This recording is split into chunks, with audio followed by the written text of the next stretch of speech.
வணக்கம் மக்களே.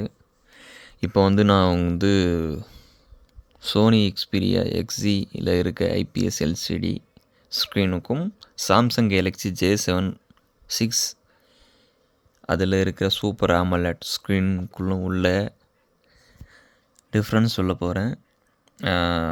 இப்போ நான் 2 மொபைல்லையும் ஒரே வீடியோ ப்ளே பண்ணி வச்சுருக்கேன். இப்போ அதோட டெமோவை நீங்கள் பாருங்கள்.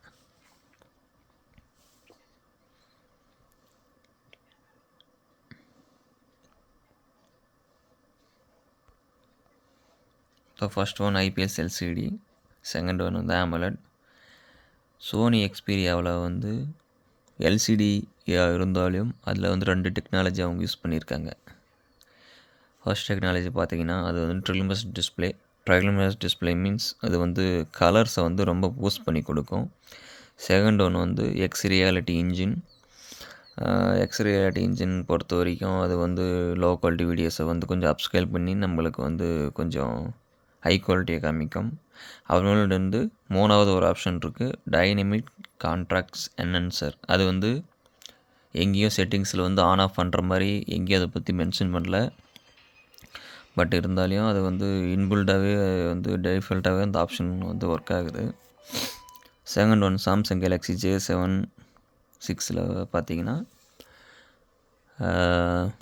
எந்த ஆப்ஷனுமே கிடையாது. இந்த மாதிரி சும்மா கலர் சேஞ்ச் பண்ணுறதுக்காக மட்டும்தான் இந்த AMOLED ஸ்க்ரீன், AMOLED சினிமா அப்படின்ற ஆப்ஷன் இருக்குது. என்ன கேட்டிங்கன்னா சோனியில் என்ன தான் கிமிக்ஸ் மாதிரி ட்ரில்மஸ் டிஸ்பிளே அப்படி இப்படின்னு இருந்தாலையும் சாம்சங் AMOLED ஸ்க்ரீன் கிட்ட நிற்கவே நிற்காது. சாம்சங் AMOLED ஸ்க்ரீன் பார்த்தீங்கன்னா 100% இருக்குன்னா சோனி எக்ஸ்பீரியா ஒரு 50% தான் இருக்குது. என்ன தான் இருந்தாலும் AMOLED தான், எல்சிடி தான். இதோட கலர்ஸ் நீங்களே கொஞ்சம் பாருங்கள்.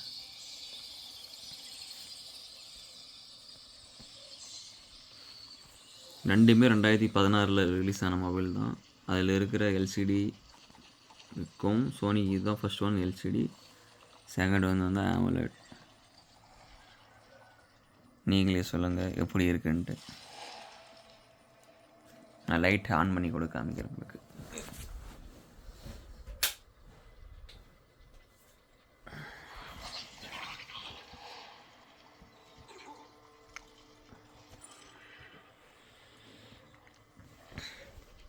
சாம்சங்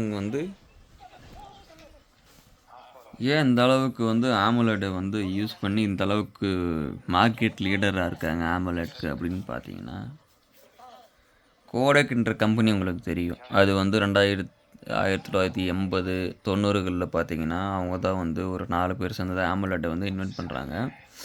2000 பக்கம் எல்ஜி, சோனி எல்லாம் பார்த்தீங்கன்னா AMOLED ஸ்க்ரீன் யூஸ் பண்ணி அவங்களோட ப்ராடக்ட்ஸை தயாரிக்கிறாங்க. இப்போ பார்த்தீங்கன்னா என்னென்னா அது சீக்கிரமாக பேர்னிங் இஷ்யூ வந்துடுது.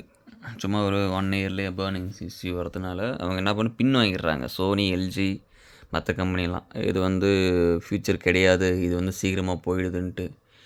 பட் சாம்சங் மட்டும்தான் இதில் கண்டிப்பாக ஃப்யூச்சர் இருக்குதுன்னு சொல்லிட்டு பல கோடி அமெரிக்க டாலர் இன்வெஸ்ட் பண்ணுறாங்க. அப்புறமேலு 2006 காலகட்டத்தில் சாம்சங் டிஸ்பிளேன்ற ஒரு மொபைல் டிவிஷனாகவே ஆரம்பிக்கிறாங்க. சாம்சங் டிஸ்பிளே மொபைல்னு சொல்லிட்டு ஒரு பெரிய ஃபேக்ட்ரி ஆரம்பிக்கிறாங்க. நோக்கியாவில் ஃபஸ்ட்டு AMOLED ஸ்க்ரீன் இன்ட்ரடியூஸ் பண்ணுறாங்க. அதே வருஷத்தில் சாம்சங் கேலக்ஸியில் ஒரு மாடலில் இன்ட்ரடியூஸ் பண்ணுறாங்க. பட் அந்தளவுக்கு அது போகாட்டியும் சாம்சங் கேலக்ஸி எஸ் அப்படின்ற சீரீஸை எஸ் சீரீஸ் இன்ட்ரடியூஸ் பண்ணுறாங்க 2009. அது உலக புகழ் பெற்று சூப்பர் AMOLED ஃபாதர் சாம்சங்கை ஆகிறாங்க. ரீசன்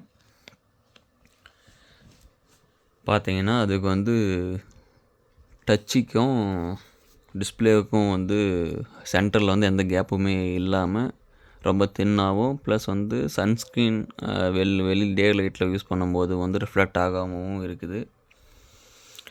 சாம்சங் டிஸ்பிளே அடிச்சிக்க இப்போவும் எப்போவும் யாராலையும் முடியாது. இதுதான் நிதர்சனமான உண்மை. கலர் டிஃப்ரென்ஸ் நீங்களே கொஞ்சம் பாருங்கள்.